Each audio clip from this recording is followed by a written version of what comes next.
Hello friends, நம்ம சாட்சியில் என்ன பார்க்க போகிறோம் அப்படின்னா EE3403 மெஷர்மெண்ட்ஸ் அண்ட் இன்ஸ்ட்ருமெண்டேஷன் கூடிய லாஸ்ட் மினிட் ப்ரிப்பரேஷன் கொஸ்டின்ஸ் வந்து பார்க்கலாம். ஸோ 2 மார்க்ஸ் பொறுத்த வரைக்கும் எரர் ரிலேட்டடாக ஒரு கொஸ்டின் வந்துடும். அதே மாதிரி மெஷர்மெண்ட் பேஸ் பண்ணி ஒரு கொஸ்டின் வரும். அதாவது டேரெக்டாக தியரி கொஸ்டினாக தான் இருக்கும். அடுத்து இந்த மெக்கர் அதோட யூசஸ் ரொம்ப முக்கியம். அக்யூரசி அண்ட் ப்ரிசிஷன் ரொம்ப முக்கியமான ஒன்று. இது சம்டைம்ஸ் 2 மார்க்கில் செகண்ட் கொஸ்டின் இருக்க நிறைய சான்சஸ் இருக்குது. டேட்டா லாக்கர் அதோட யூசஸ் பார்த்துக்கோங்க. க்ரீப்பிங் அது எப்படி வந்து ப்ரிவென்ட் பண்ணலாம் அப்படிங்கிற கேட்டிருப்பாங்க. அதே மாதிரி இந்த ஸ்டார் போட்டுகள் ரொம்ப ரொம்ப முக்கியம். எல்லாமே 2 மார்க் படிச்சுக்கோங்க. இதில் பர்டிகுலர் எல்லாம் கொஞ்சம் நல்லா பார்த்துக்கோங்க. PLC ப்ரோக்ராமிங், DSO, அதுபோக moving coil and moving iron instrument இதெல்லாம் 2-3 தடவை கேட்டிருந்தது. நல்லா பார்த்துக்கோங்க டிஃப்ரென்ஸு. ஸோ அதுக்கப்புறம் 13 மார்க் பொறுத்த வரைக்கும் ஸோ இதில் பிரித்து கொடுத்த மார்க் படிச்சுக்கோங்க. இதில் ஸ்டார் போட்டு கொஞ்சம் நல்லா படிச்சுக்கோங்க. இன்ஸ்ட்ருமெண்டேஷன் சிஸ்டம் நல்லா பார்த்துக்கோங்க. PMMC ரொம்ப முக்கியம். Single phase induction type energy metre இது ரொம்ப முக்கியம். இன்ஸ்ட்ருமெண்டேஷன் ஆம்பிளிஃபையர்ல ரிப்பீட்டட் இது நல்லா படிச்சு வச்சுக்கோங்க. ஸோ அதே மாதிரி வந்து LVDT ரொம்ப முக்கியம். ஸ்மார்ட் சென்சார் ரொம்ப முக்கியம். அந்த ஸ்மார்ட் சென்சார் சம்டைம்ஸ் 2 மார்க்ஸ்லேயே இருக்கும். நல்லா பார்த்துக்கோங்க.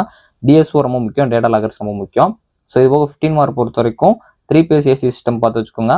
அதே மாதிரி வந்து இந்த டிஃப்ரெண்ட் சோர்ஸ் ஆஃப் எரர்ஸ் இது வந்து சம்டைம்ஸ் உங்களுக்கு 13 மார்க்கில் கூட இருக்கலாம். கொஞ்சம் நல்லா பார்த்துக்கோங்க. மேக்ஸ்வெல் பிரிட்ஜும் கொஞ்சம் பார்த்து வச்சுக்கோங்க. ஸோ வரலாம் லாஸ்ட் மினிட் ப்ரிப்பரேஷன் கொஸ்டின்ஸ் பார்த்துருப்பீங்க. ஸோ எக்ஸாம் நல்லா ப்ரிப்பேர் பண்ணுங்கள். தேங்க்ஸ் ஃபார் வாட்சிங்.